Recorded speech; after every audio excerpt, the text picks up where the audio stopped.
Yeah, so Gordon. Right.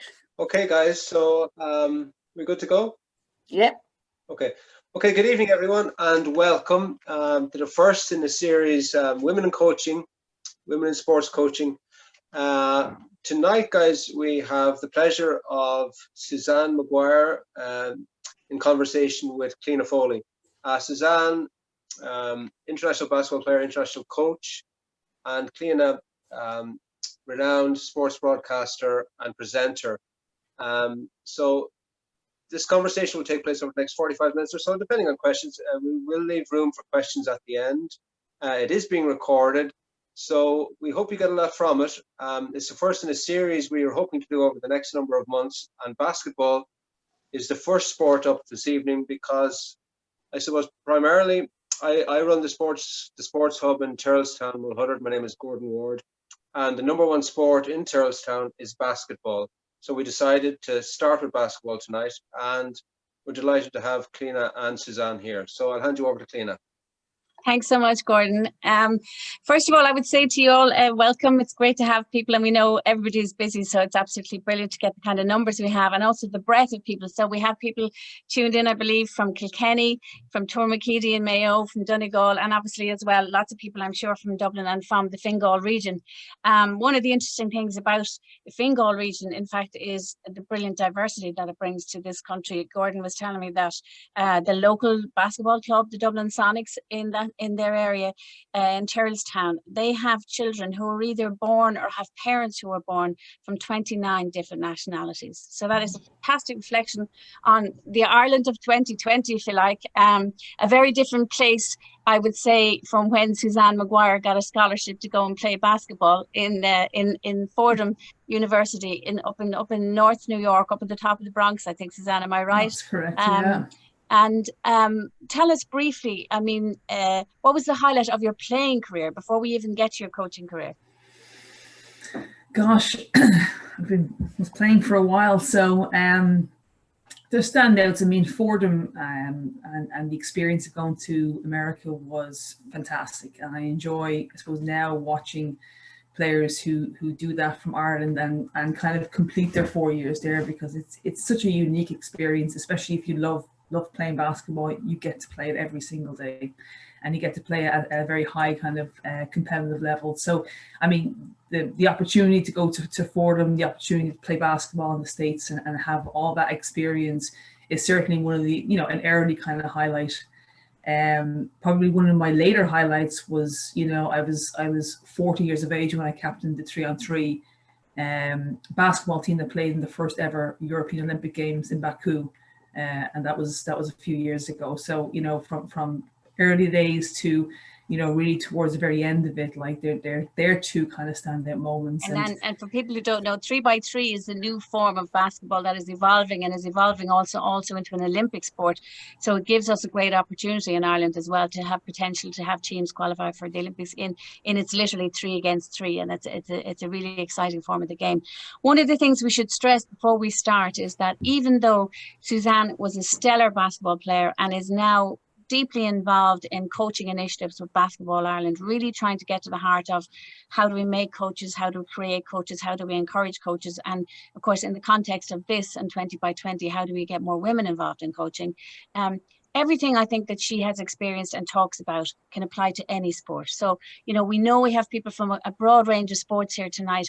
Simply take what she's saying and apply it to your own sport, because sport is universal. And I think that's really important. And coaching, above all things, is universal. If you're a great coach in one sport, I believe you can be a great coach in lots of sports, because it's the talent of coaching and the feel for coaching that you have. So Suzanne has one of her most recent, first of all, I would say she won a national cup with Killester. Then she won, I think, National League with Killester, won cup, 2 cups with DCU Mercy, was an MVP in an Irish Cup final, just an absolutely stellar player, but chose to go into coaching, and not everybody does. And so we're really interested in finding out what drew you to coaching, and what was your very first experience of coaching? Can you remember the first time you took charge of even a small group? Yeah, it was during my DCU days. So when I played with DCU Mercy for 10 years, it would have been back then when, you know, you start to give back to your club. So you start to, I suppose, help to influence the next generation. And, you know, so the first thing would have been kind of academy sessions, which most clubs would have academies. They probably run at the same time in every club on a Saturday or Sunday morning. And that was the first experience where, you know, you're taking younger kids where the emphasis at that age is enjoyment, you know, is almost just physical literacy, like catching and, you know, jumping on different legs and interacting with kids. Like, so it's not basketball specific necessarily, but it's just sport and kind of human kind of interaction. Like, so it's easy to start there because you don't have to have, I suppose, from a technical perspective. And I think technical understanding the game technically is what kind of pushes, I think, people away from coaching a little bit, and their fear of not having enough of it. So this is kind of it's an easy breakdown because you just kind of are trying to show enjoyment and kind of build week on week on that kind of literacy of kids developing. And in any sport, I think at that level, aren't you're looking at making them dual-sided, you know, or dual-footed. You're looking at making their movement, giving them quality movement, whether it's jumping, throwing, catching, running, whatever it is, that's the core of their sport.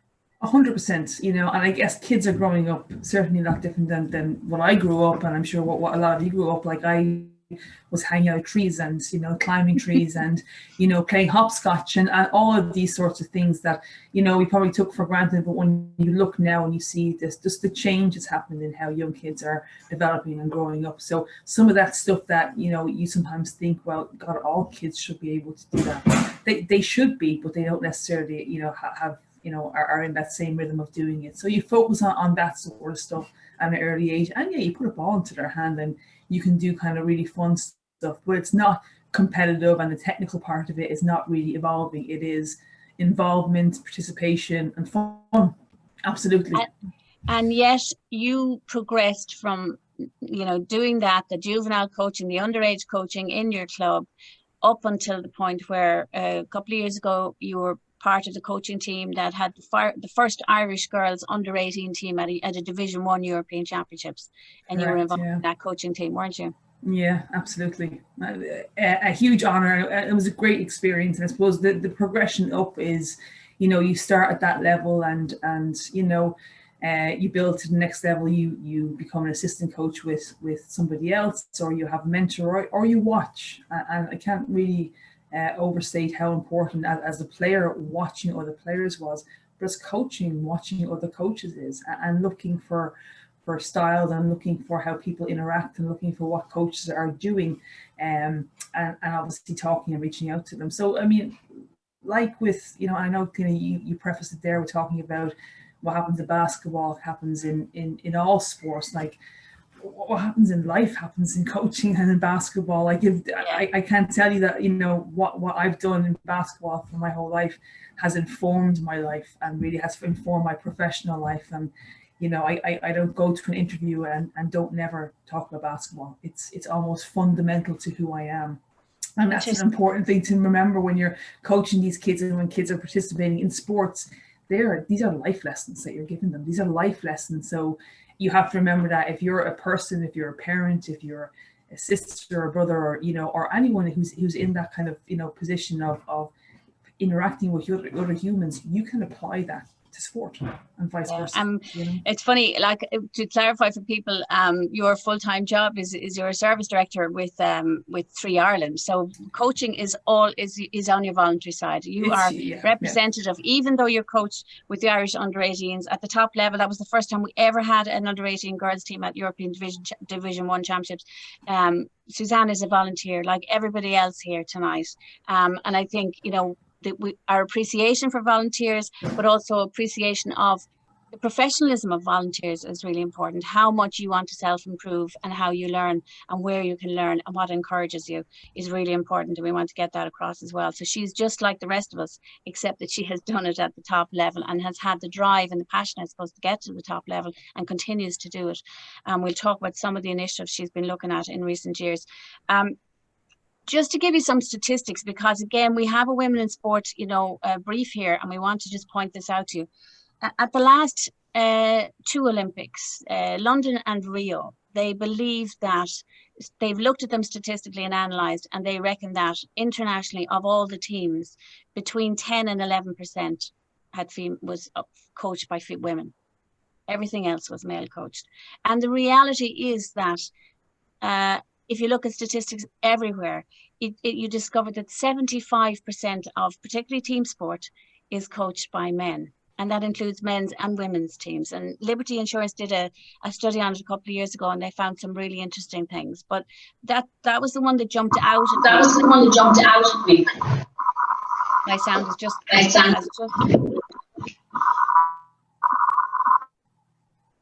Is that okay? That sounds better. Sorry, my sound just went. England and Ireland, actually, we're better than Ireland. We're better than England, actually, would you believe? They surveyed about 3,000 people across Ireland and England and found out about coaching. And they discovered that only 30... So we'll say 75% of adult teams were coached by men. But they discovered at underage, at juvenile level, there were better levels of it. 37% of those said that their underage team coach was a woman. And in fact, in Ireland, in GAA, at underage level, they found that 50% of teams were coached by women, which is really interesting. But when you get to adult teams, the drop is substantially. Only 20% of them knew of a boys team even that was coached by women, and when that came to adult men's teams, only 8% had women involved with them. So it shows, like, it's funny, with all of the progress that we see with women in sport in recent years, and we've seen through 20 by 20, increased visibility, increased initiatives to get involved, but they feel that internationally coaching is the one area that is still and is actually going backwards. They're now believed internationally to be less women coaching sport than before. And it happens, as I said, at professional level as well, because you only had that 10%. Like in Tokyo, in the next Olympics, there's 49% female athletes. And by France in 2024, there's going to be almost parity, 50-50 male, female athletes. But the coaching level then is simply just down at 10% for women. So one of the things we want to talk about tonight is, you know, does it make a difference to have a woman coaching or not? Suzanne knows a lot about this. Are there impediments to women coaching? What can we do to help more women coaching? So we'll talk about that as well as her own experience as a coach. And I was curious, for you to get involved at your club and then to continue it to now, did women influence you? Did you see female coaches, or were you always coached by men? I probably am quite unique in that I had at an early age female coaches. So when I started playing basketball in St. Mark's School in Tala, I had a female coach. I had a male coach in the school. As part of the club, I had a female coach. I then moved to Talca Rovers, and I was coached by Celine Byrne, who's, you know, quite an extraordinary coach and very much ahead of her time. When she took someone like me at 6 foot and said, I will play the point guard. Yeah. You know, so and people doing that kind of stuff and just breaking norms and making it up. And I attribute a lot of what I've been able to do, and certainly my scholarship, to having developed a skill set that was beyond being a 6 foot player. I had Maeve Coleman coach me at club and international level. Again, one of the few that we've had, you know, coach at international and at Super League level. So I've been lucky, and probably, you know, I think, you know, you were mentioning, Cliona, like of other players you spoke to who've never had a female coach, or only had the first time in their mid-20s or late 20s, where I had them right from the very start. So that was probably quite unique. Do you think it influenced you to get involved in coaching then? Or was it just what you wanted? I suppose that, you know, in the first instance, I can say that, you know, I had female assistant coaches also throughout my whole career for them. I can say what it means to a player, and I can say that even during my time at Fordham, you know, you have coaches in different positions, you have different relationships, you know, as you do in life. But, you know, I remember one coach came in as an assistant coach, and, you know, totally inspired me, was like a brand new role model, exactly like what 20 by 20 is saying to you. I come from the University of Notre Dame, had played under one of the best coaches in the United States in Muffy McGraw. She was our assistant coach, and she just challenged me. And I think that changed me playing wise too. So having somebody who you can look up to and admire. And I think girls need to see that in girls, and they need to see that in women. They need to see, look what you've done. And it's not looking at other sports or other athletes who are male and saying, look what they're doing. It's, you get that kind of sense that is me, and that's the whole notion of the can't see, can't be. Can't see, can't be. Yeah. You have to see it, and you have to say, I can become that, I can be that good, or that inspires me, and it's very powerful.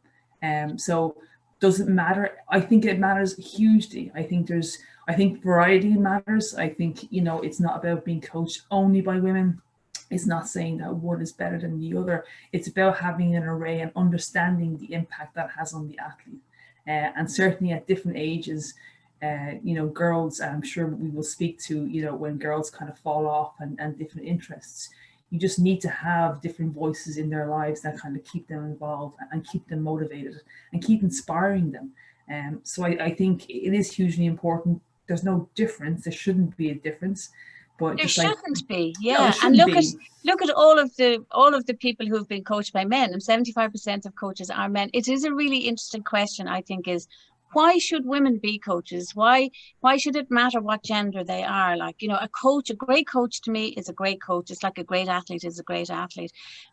I suppose, what have you seen or felt or heard that makes you think it's important to have women in there as well, not just to have men, and to have possibly more women? Why do you think that's important? I mean, pull it out and make it broader in life. Then why should governments have female politicians? Why should companies have female executives? It's a different perspective. It's and it's a different view. It's a different voice. I mean, the same reason why you work, and we work so hard in societies now, and we talk about the importance of diversity, the importance of different ranges of thoughts, the importance of inclusion, the importance of having all different types of people from different parts of the world, different socioeconomic situations. You need that diversity to see things from a different perspective. So, I mean, at a very fundamental level, I mean, you need to have a mix of male and female, and to only hear a voice of one gender, a male voice as a coach, will not necessarily make you any better or any worse, but it'll put you on a particular path. I think that having a range of voices that include female voices, include a whole different diversity of voices, is hugely important for development. It just broadens up everything. You hear things, you see things, and you'll learn things much differently, and you'll approach things differently. Yeah, you get a broader perspective. We got a great question from Jana Langford, who's with us tonight, and her sport is volleyball. And she asked the question that I often ask as well, which is, do you think that women have a unique or additional quality that they bring to coaching that men don't? I mean, it's hard to say. It's hard to say. I often ask coaches as well is, do you change your coaching style if you're coaching men or women, or do you treat them exactly the same? I think you coach, I mean, and again, it's one of the things that I say, I think you coach, I don't think it's as broad as that. I think you meet your players where your players are at. I think it depends, a lot has got to do with what what you're coaching and the aspiration and the motivation of who you have in front of you. Of your group, yeah. Of your group, so it's not simply as binary as is a girl or boy thing, a male or female thing. It's the aspiration and motivation of who you're coaching. So I have an under 10s team that might be, hugely more motivated to compete than an under 16 team. Well, you meet your teams where they're at and you say, well, okay, you want to go for it. That's your motivation. You have that in the players. Then you coach at a different level. But I don't think, and again, I'll go back to Pat Summit, who was, a great female coach in the States at the University of Tennessee. And she'll say, basketball is basketball. You know, Basketball, and basketball, the it's a sport's the really sport. and I sometimes gets to the nub of all of this stuff, because we say, why are we furloughing, why are we siloing women's sport off into this section? Surely sport is sport. You know, and I suppose it does come to that whole idea of, you know, do we have gender quotas for things? Why are we encouraging more women to get involved? But I do think, like, I've and on that coached, point, actually, just on that point, and absolutely, when you get to the point of having a level playing field, but when you don't, you do then have to draw the attention to it. So when you are trying to raise the profile, when you are trying to drive up that percentage, when you are trying to get to that, you do have to have quotas. You do have to start pushing people to stop, you know, because it's a thing that, you know, the human race does. We generally go to we go to type. Yeah, so if I'm hiring a coach, I might hire someone like me. But if the hiring person is predominantly a male, you know, there is something in that, and it's not obviously an obvious bias, but it's things that happen, and that's just the reality of it. So right now we do have to elevate the position of women and coaches, and we do have to put attention, and if it means quotas or whatever else, to get us to parity. And if you're trying to change those balances, exactly, you need to positively discriminate or have initiatives. We might talk about those later. But do something that helps to tip that balance and try to change it, because that's what 2020 has been trying to do. It's really interesting. You should say that Lisa Fallon, who people might have heard of, Lisa is a woman who coached in the Men's League of Ireland, and then has gone to England to work with Chelsea, and now has had to come home actually and work, base herself here. So she's like a top grade UEFA soccer coach. But really interesting, she said something, I heard her say something this year what I thought was really happening. She said, for change to happen, you have to see things differently. Can you give a different person an opportunity? Because she said, John Caulfield in Cork City men's team gave her the chance to come in and work with them. And she said, once I got the opportunity, I just did my job. And sometimes it's about giving women opportunities that people just actually don't think of, and think, oh, why don't I ask her, would she be interested in that job, rather than automatically thinking in the coaching area, oh, when the lads will do it. So that's something maybe that we could apply, I think, in clubs and national government bodies as well, is can you give somebody else an opportunity, and what can you do for them that will make them thrive in that opportunity and really make the best of it. One of the things that you have, which caught my eye a few years ago, which really interested me, was, so you are very involved in Basketball Ireland. Suzanne is the only woman at the moment that is on the high performance committee, if you like, in Basketball Ireland, who is, you know, really shaping the top level of the game. I think you're 1 in 7. He said there's sometimes 2 women on that committee, but you're the only one.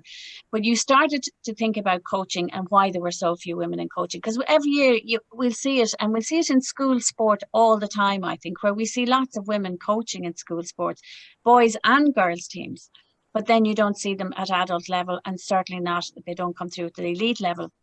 So at the cup final about 2 years ago, Suzanne decided that she'd just try and get a feel for this. What was stopping women? What did women coaches need? Where were the support systems that they might have?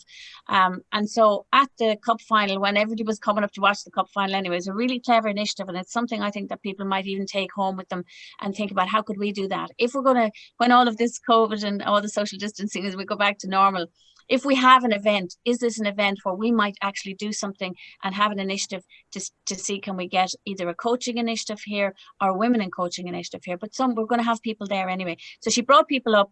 She had just a little small meeting with women involved in basketball who are interested in coaching or currently involved, and said to them, what is it that's stopping you? What is it that you think we need more of? And I'm really interested to find out what was the feedback. Yeah, so it's part of it. So it's the Elite Performance Committee that I sit on, and it has its remit over the international program. So it was one of the initiatives there, because, you know, in a sport that has, unlike other sports, we have the right split. We have a 50-50 split. So the participation is split right down the middle. Like, so why do we have why do we have so few women coaching at the high level, and why do we have nobody effectively in the head coaching position at any international team, or looking to apply for it? That's the key thing too. It's not that there's not opportunities, but the applications are so few and far between when you have vacancies that arise. So we had a panel and we brought in some really great people, so the likes of Maeve Coleman, who I've spoken about. We had Deirdre Brennan, who comes from up north. Again, 2 trailblazers. They've coached men and women, you know, all through their careers. Great players too. Erin Bracken, who's a young and up and coming, you know, highly qualified coach now. Carmel Kilmartin, again, who's been involved in basketball for you know, over 20 years. And then we had someone from FIBA, Red Miller Turner from FIBA. She was a guest visitor at the time. So we had a panel up there, and then we invited people to come in. It was on the Sunday of Cup final, which is predominantly an all kind of female, you know, day when the finals are on. And just really open discussion. We kind of, you know, we asked people to feed in some kind of questions or topics to discuss and so on and so forth. The big things that kind of come out is confidence, you know, and I'm sure this is not a surprise for anyone who's, you know, coaching or people who are involved in looking at why we have this problem. Confidence is a huge thing. And just that sense of not being able to, you know, not having the skill set or not being qualified enough.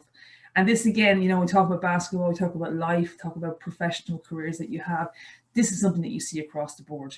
And this is, you know, and I'm not kind of trying to pigeonhole, but, you know, men are very quick to put their hand up and say, I can do that, even if they haven't a brace. They're fantastic at it. Fantastic at it. I'll go up there, I'll fake it until I make it up there. I'm going to do it. Where women feel like they have to have every single box ticked, every qualification under their skin before they will even put themselves forward. And that's the difference.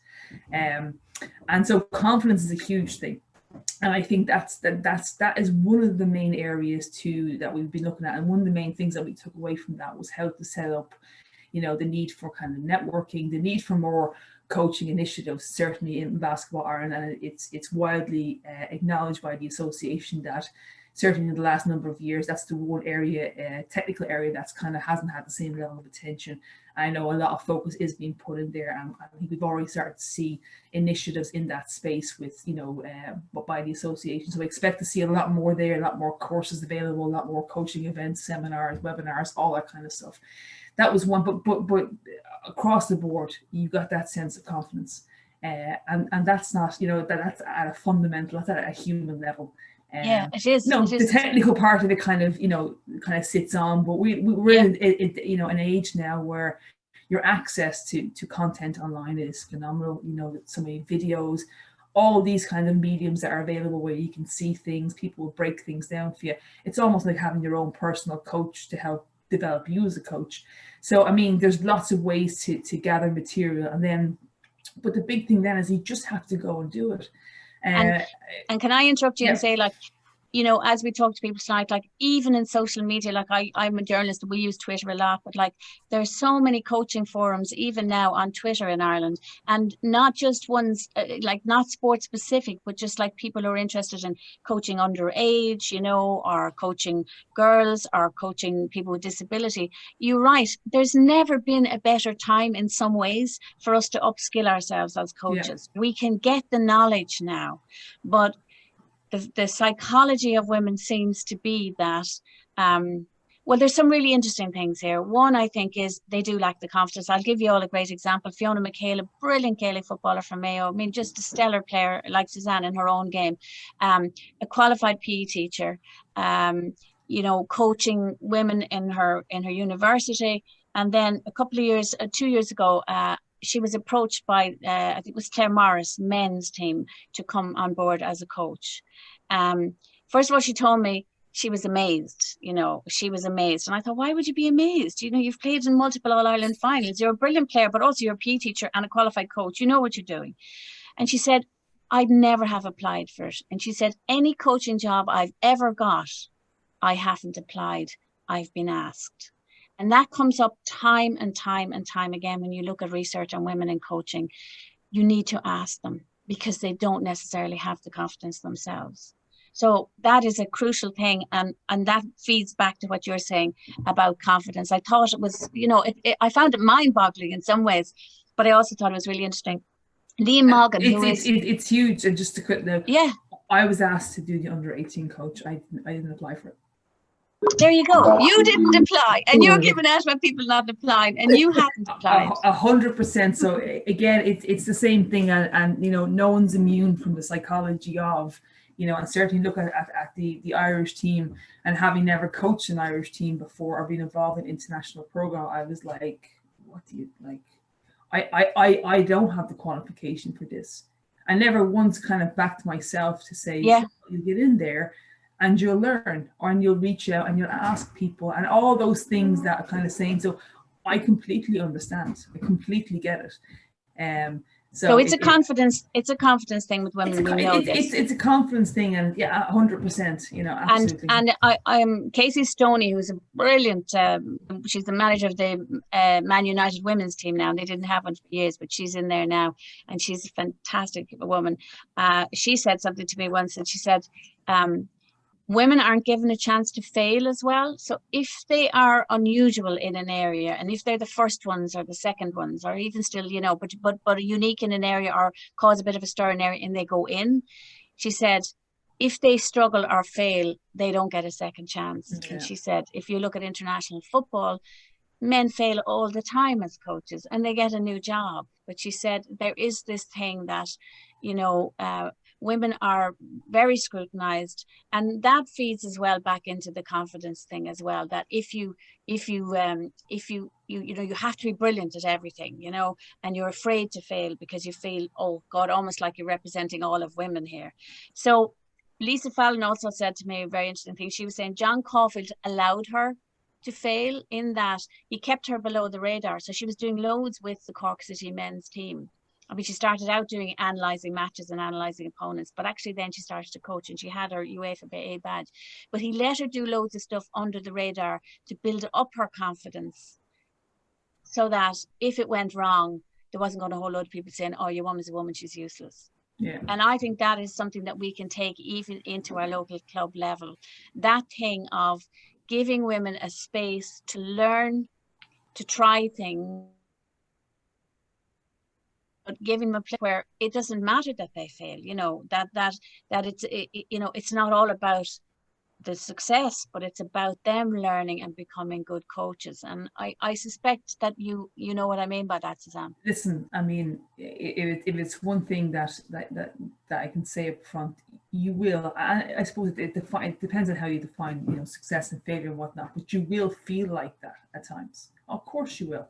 When your team gets absolutely hammered, of course you will. When the parents start giving out to you, or the kids start giving out to you, or all that stuff is just part of it. And what you do is you develop your own style, you develop your own, and that's one of the things, I suppose, if you were to ask, like, what do you need to do, to be a better coach? And it is just that. I mean, expect that. Know that's going to happen. I mean, you're not going to. No coach.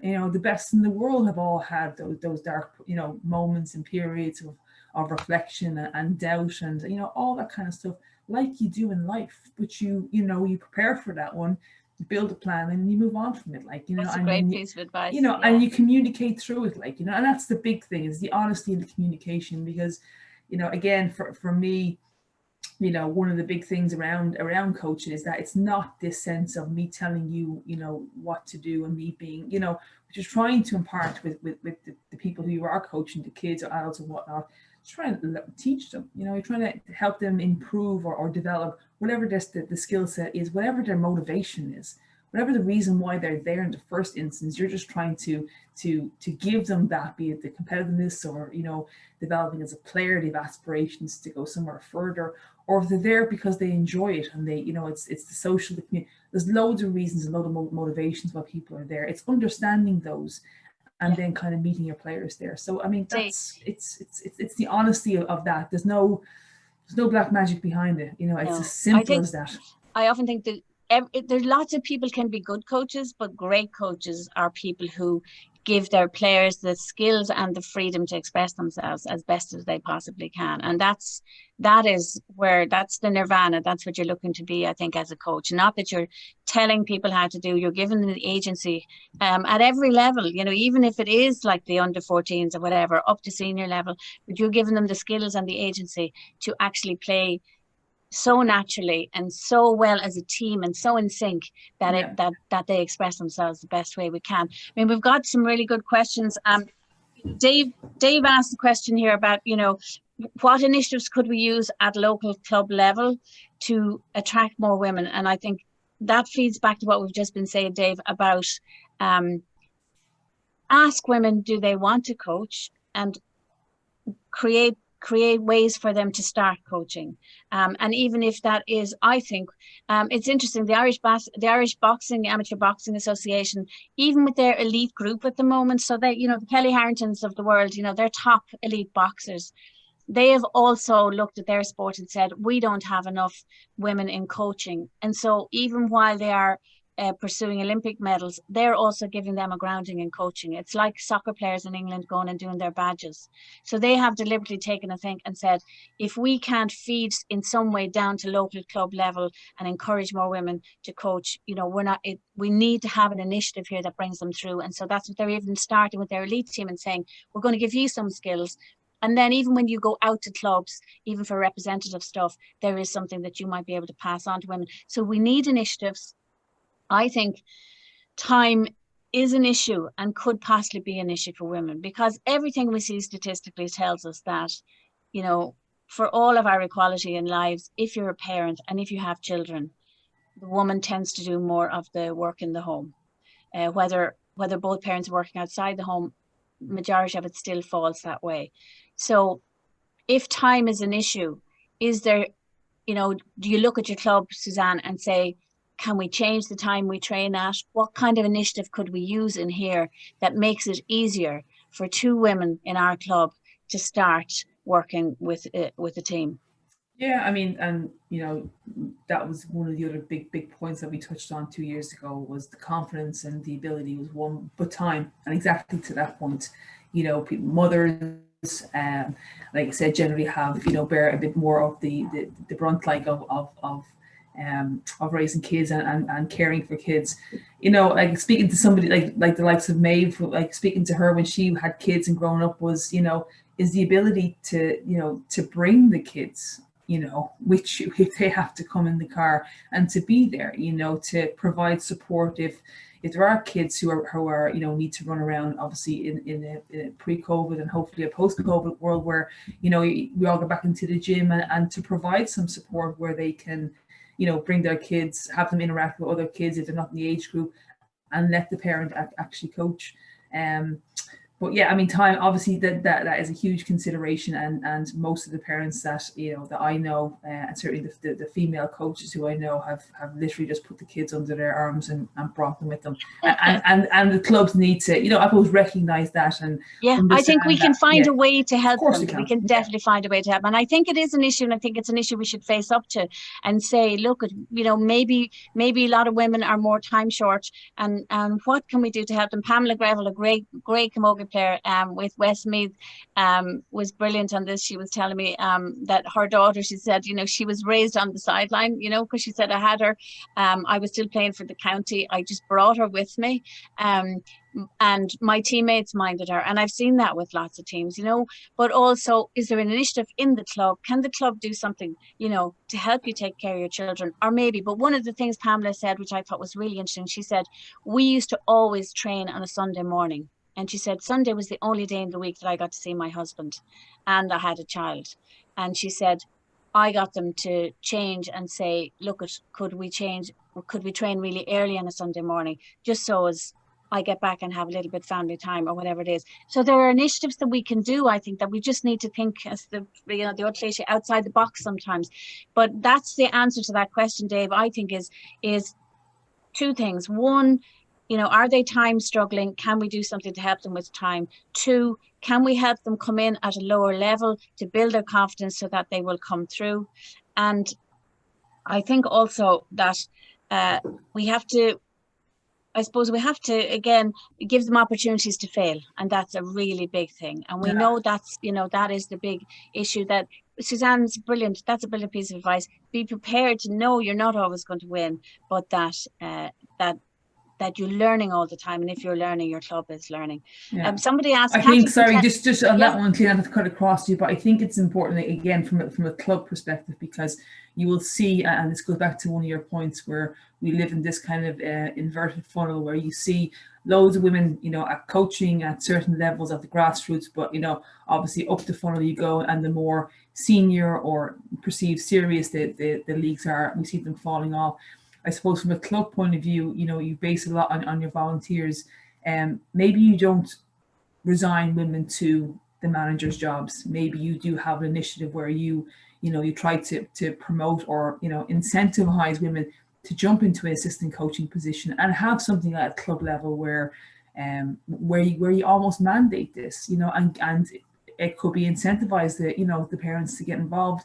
We're seeing it at a FIBA level. So FIBA are now mandating that all female international teams must have an assistant coach on the bench at the next Europeans. Again, back to this quota, back to this, you have to now start to do this. And we're seeing different women now coming into those positions at an international level. So it may be something like that where you kind of say, well, they're all volunteers and we can't really, no, you can't. I understand that one. But again, it's about kind of building the culture of, no, we want to see more women here. So we'll incentivize you or open positions where we expect that in this team or whatever else, let the male be the manager and let the female be the assistant coach or the coach. And that comes back to Lisa Fallon's thing about give somebody else the opportunity and ask them, do they want the opportunity? And actually, you're right, because FIFA have done that as well. FIFA have, for I think at under 16 and under 18 level, they have made it mandatory to have one woman in the management team as well, on the coaching. On the coaching management team, not just manager. An assistant coach, not non-management, in soccer, say assistant coach. The other thing then as well is the mentoring thing, and I think this came up in the feedback with you, and it comes back to our confidence thing as well, is that all of the statistics you look at, the 30-30 movement in business about trying to give women more equal opportunities in business, all of their research shows that a strong mentor does wonders for a woman's confidence in building her career and in giving her leadership skills. So find mentors, create mentors, look for mentors. And in sport, I think that is, finding somebody who you can go to say, God, we lost that game. What did we do wrong? Or how do you think we should, what do you think of this session? And literally find mentors, because all the statistics show us that mentors, women blossom when they have a mentor, somebody by their side who's there to advise them, help them, give them tips, bring them on, create that confidence. And did you have those mentors, and how important has that come up in discussions as well about creating mentors for women? It has, and it came out of the feedback too. Again, and as you said, it was linked all kind of tactically all the way through from, so once, from a confidence thing, from a building capability and technical ability by having somebody who you could speak to, could turn to. And again, it comes to this thing where it is not that somebody won't do or somebody will say no, but you have to reach out, So I mean, we need to create those kind of pathways and those kind of groups where we can kind of set up a mentoring kind of a group where you can reach out and say, I'm trying to do X, Y, and Z. Can you recommend something? It could start in one particular way, and you might kind of, evolve with a particular person who you like their style and you get on with. Obviously, it's very important in any walk of life, and then develop from there. So it is something that, it needs an awful lot of kind of, planning and coordination and thinking about the setup up, because once you put it there, it needs to be effective. And I think originally, and I'll say it, like, there's no coach all the way up to international coaches, the head coaches that we have right now, from James Weldon to, down to the likes of Paul Kelleher to Tommy O'Mahony, to Carl Kilbride. You reach out to any of those coaches and ask them a question, they'll answer you. Yeah. And I think that this comes back to having the confidence to speak up as well and ask, and not be afraid to ask for help. Again, I think this 100%. Obsession that we have with being perfect at everything, or being afraid to fail and feeling, everybody will judge, like mentors. And so I come back to the question that Dave asked again about how can we create more female coaches at our club levels. I think it comes from having a really serious discussion with the coaches that already exist in the club, be they male or female, and saying to them, if we want to get more people in here, you are going to have to mentor in some way. in a tiny way. It might be a WhatsApp group, you know, it could be really, nowadays we have the technology that helps with this, but actually mentoring is really important for the development of all coaches.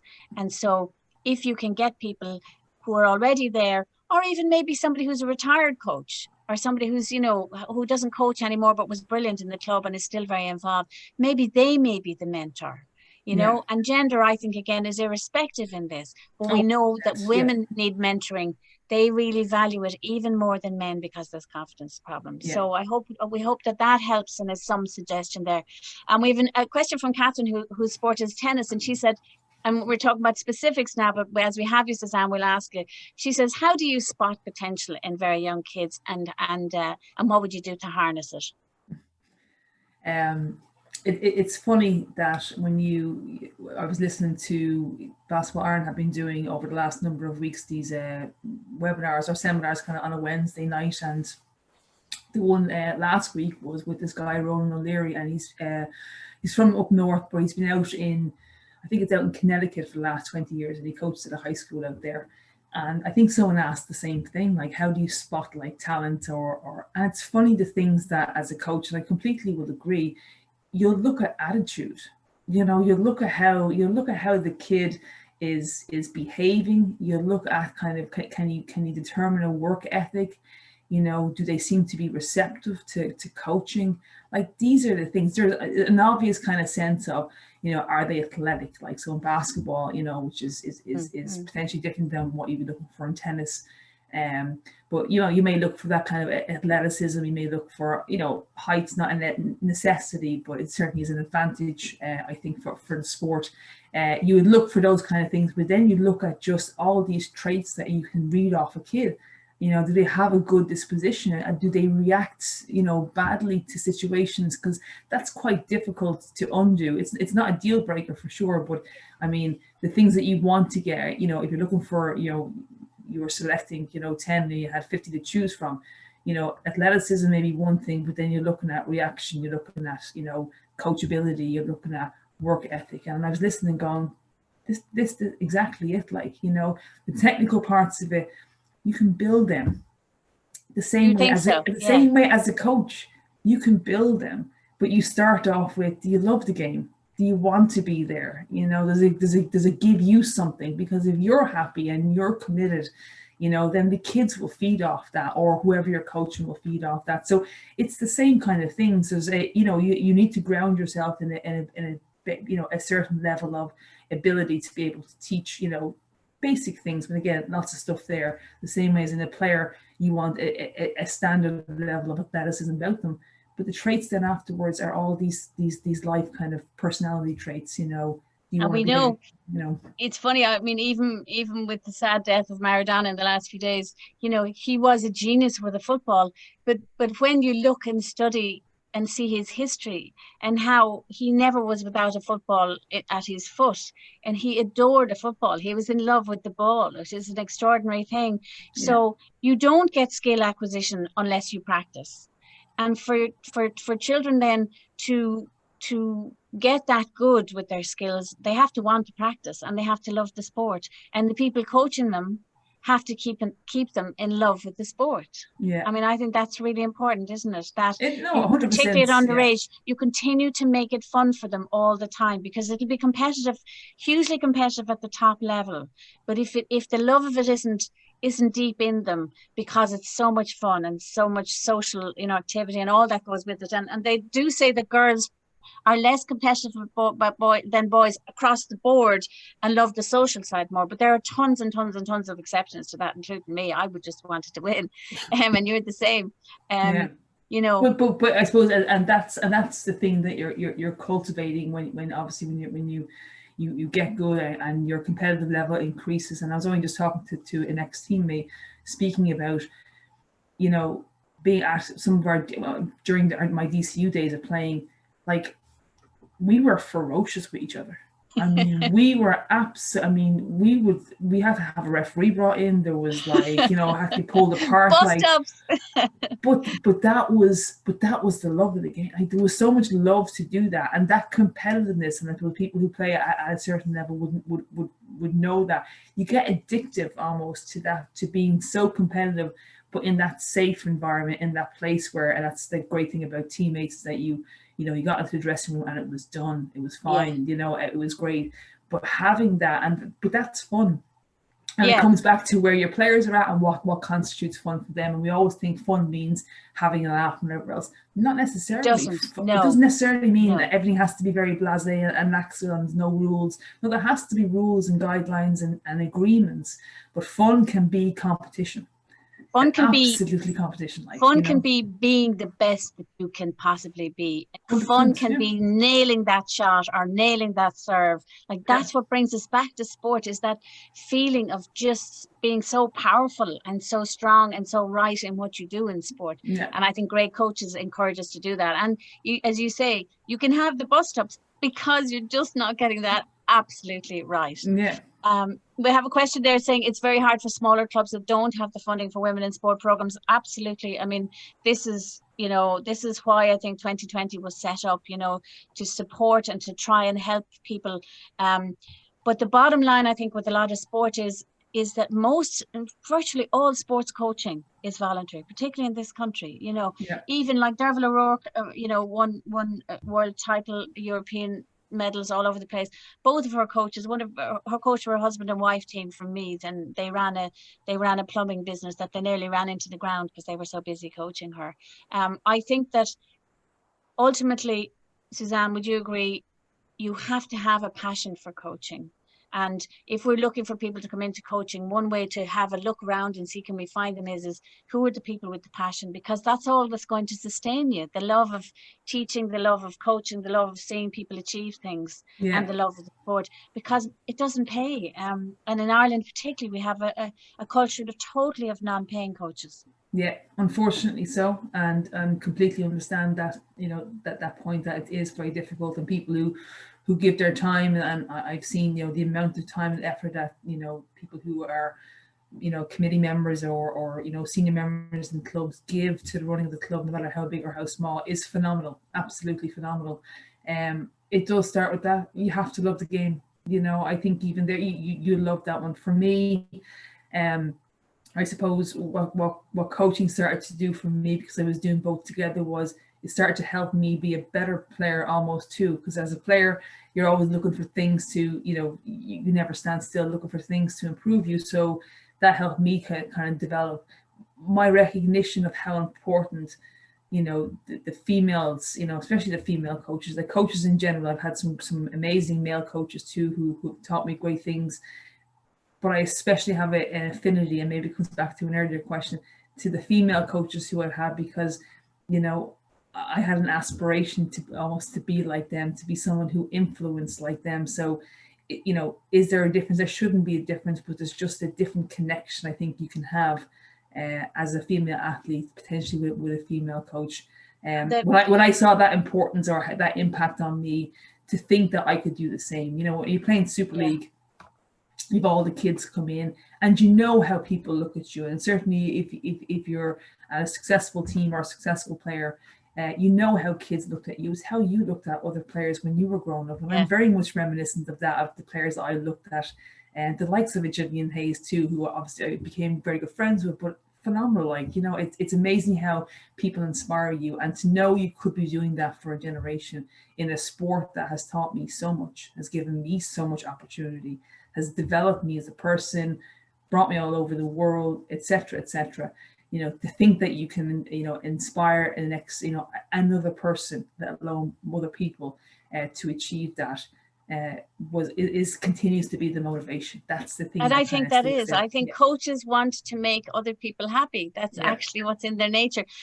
Bad coaches, I think, want to win, but I think great coaches want to make the people that they work with happy. And by giving them the skills and creating the great team, they fulfill their ambition, I think. And there's nothing better than when a kid or somebody you coach, you meet them years later and they say, oh, we had the best time, or, and it mightn't have been that you won something, but just that you had the best time with them. Before we finish, then maybe we might just give some tips that we think that might help people to become better coaches, or to get more women into coaching in their area. I'm going to start off and say, start them young. if you want to get more women into coaching. I think if you have even like an under 16 team and you spot that there's somebody in there that loves to help others, maybe allow her to take 10 minutes of the session, you know, give her the skills and then say, would you like to coach? I'm going to let you take this, just take the next, you take the next run and see, you know, just give them give them the skills, let them do it with either a younger team or even their peers, and just see what kind of seeds you plant. That would be one of mine. Suzanne? I'm feeding off that. I mean, the club that I'm associated with Liffey Celtics does a great job with that, and probably, you know, has a huge amount of female coaches right across the board, up to, you know, to very high level. I spoke about Erin Bracken, like, you know, who comes from that, same as her mother is coaching there. Like, there's a huge array of females in there, and again, I spot that with them. They bring younger players in and get them involved much earlier. It helps kind of keep the bond, you know, because playing can go, you know, either way. Not all players, not everyone who gets involved in basketball is going to be successful at it. It's going to want to stay at it or want to go at a high level and all that kind of stuff. But this might help create the bonds with basketball. They may love the sport. If you connect them early to coaching, give them an opportunity as a young person, they understand, you know, their reaction versus what they're trying to do. So they kind of have this role reversal of being the coach at such a young age, maybe starting to understand, you know, their reaction as a player to somebody else, but it has a good chance of keeping them connected. So I would completely agree with that one. I think, you know, back to something I said earlier on is you know, and you said it too, you know, to the point of mandate it to a certain degree, open up opportunities, you know, try to make it a sense that, you know, for every, you know, female team that you have, that, you know, you have a female, you know, coach or assistant coach, or at certain levels, understand it's not practical, and at certain club levels may not be doable, but you start somewhere. And again, you show another parent, a parent who's coaching, you know, the same way as you show a player a pathway or somebody who's succeeded, or, you know, you never know how that might inspire or might open a door or a conversation with somebody else. So I think by showing essentially you're mentoring there. You know, you're putting them as an assistant, you know, or a second assistant or something. Essentially you're mentoring, you're giving them somebody else to support them, to teach them, to help them, to give them confidence. And that is really how it works in sport, I think. Another one for me is that to come back to the Fiona McHale thing, I would never have gone for it. Ask them. Ask them, would they like to? Ask them, would it be something they've ever thought about? What can they say? They can say no. Ask them, would they even think about it at some level? Is there anything the club can do or the organization can do to help them? You know, even if it is changing the time of training once a month, you know, ask women. I think that's one of the things we forget to do, because we know they don't push themselves forward like men. Another one from you, Suzanne? You know, and again, it comes back to there may be a level of to incentivize them, you know, and it's not always a financial incentive, you know. And I know, again, going back to one of the things, you know, that works for players quite a lot when you're trying to get them to achieve something is, and again, we're not talking about big things or big money here, like, you know, or anything like that, but there could be an incentive for them to take a position. I'm not quite sure what that looks like, and certainly in clubs it could be financial based, like, you know, you have a kid who's involved here, they won't pay fees this year if you coach, as an example, or something like that, where it's like it's not a, you know, you're not lording it over them, but again, you're just trying to say that, you know, if you do this and commit to us, like, you know, then we'll meet you with that. Or we could skip your club fees or something. Really interesting. Something like that. Like, you know, there's always a way. Again, the ways that you have to incentivize players to play is maybe what you need to do with people to coach too, you know. Yeah, very good. My last one is, and it's something Liam Morgan said to me once as well, and that is, he said that we need to tell people how great coaching is. You know, what you can get from it. You know, we need to show them that, you know, it's not what they think it is. You know, it's not what we have this vision of these people on the sideline shouting. It's nothing like that. You don't have to have that personality. In fact, the quieter people are very, very often brilliant coaches. But he said, you have to show people that there's great things to get from, you know, everybody wants to be a player, but he said, to get great coaches, actually you have to show them the joy that you can get from coaching. So I think that's something you might think about as well. And your Yeah. last one, maybe? I think, I come back to understand there are small clubs and there are always funding challenges, and you're trying to keep things afloat and getting gym time, and there's a lot of stuff that needs to be negotiated at club level. But it comes back to the point we talked about reaching out. It is very simple. I think wherever you are, there's hopefully there's, and if there's not, you certainly can reach out and ask the question, who is it in my area or close to my area, where you could get somebody to come and speak once in a year or twice in a year, could come and do a short kind of session with potential coaches. I'm hoping to see more of this from the association, certainly more association-led stuff as we progress forward. But certainly, again, knowing coaches and knowing their willingness to give up time, knowing their love for the game, some of them love to talk and love to talk the game so much, to invite them and ask them to speak to the joy of coaching, to ask females to come and say why a female coach is important, why a parent, are super talented to be a coach because they're doing it every day of their lives with their kids. There's plenty of ways, and again, that comes to clubs, just being a bit creative and thinking about who can we reach out to, where are we located, is there Super League teams, National League teams, international coaches, reach out to the association and ask them to help provide some ideas or whatever else. So it is that reaching out too. So the same way we say to coaches, reach out and ask for it, for clubs, reach out and ask too. And don't be afraid. And a small initiative of pulling people together and talking and going through some of this stuff and showing them a few things, that may make a difference. It's such a great point, Suzanne, because in my experience, and I'd say in yours as well, and probably everybody who's listening, coaches are givers. Coaches want to help other people. That's why they're coaching. And even if they're a retired coach or somebody who hasn't been in the game for years, if they're coaches, they would probably say yes if you went to them and said, would you do up something small and come down and give us an introductory course? And I find that older people who have retired from the game, sometimes because that coaching is in them, they're delighted to be asked, absolutely delighted to be asked. It's a fantastic thing for them. Just before we finish, one of the in that Liberty Insurance, to come back to that question of why do we need women coaches? Why is a coach just a coach? It doesn't matter what gender they are. 68% of the people and they were all involved in sport, said that they felt that having more female coaches would get more girls involved in sport and keep more girls and women involved in sport. So I think that is the thing to think about as well. Is it something that makes our sport, as Suzanne said, more inclusive, more diverse, attracting people from all areas and all genders? And if we want to keep girls in sport, and we know there's a drop-off rate, there seems to be research generally says that having female coaches helps them, particularly in their teenage years, that they find that an encouraging thing. So with that, I want to say thanks so much to Suzanne for what a fantastic insight. Really interesting. We hope that you can bring it back to your sport, whether that's a club, whether that's a national governing body, whatever it is. And also, I think coaches, like sport, are universal. So there may be a coach in your area that doesn't coach your sport, but like Suzanne says, might be willing to contribute to your sport in some way, particularly if they have time on their hands. So always be open, I think, to sharing information, because that's how we can all become great coaches. Thank you so much, Suzanne. That's just such an amazing insight, and we hope everybody enjoyed it. Thanks for having me. And in the same spirit, feel free to reach out if anyone has any questions or wants to delve, any deeper any of these things.